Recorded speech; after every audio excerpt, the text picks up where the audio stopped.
naglakbay sa madilim na landas. Panday na inigaw ng mga idong aral at di mahanap ang tamang daan. Salamat sa Diyos at humirang siya ng maghahayak ng mga nagkalihim sa hiwaga. Ngayon'y kaligtas ay tiyak nating makakamtan.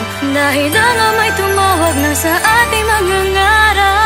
Ang sugo ng Diyos, dalisay na aral ang ipinangaral. Upang sa tunay na kawan tayo'y mapabilang at matiyak ang kaligtasan. Kanyang pagpapagal ay di sasayangin, paninindigan niya huwaran natin. Siya ang sinugo ng Diyos upang tayo'y mabukod sa Iglesia ni Cristo ay sa sugo ng Diyos. Siya ang sugo ng Diyos. Siya ang sugo, siya ang sugo, siya ang sugo.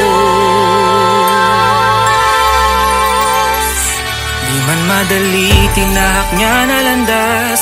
Di man kaunti, pagsubok na dinanas. Maraming kaaway man ang nausip, ang Diyos ang tumulong sa kanyang hinihirap. Kaya ngayon ang Iglesia'y matagumpay dahil sa pangakong sa sugo'y binigay. Na di pababayaan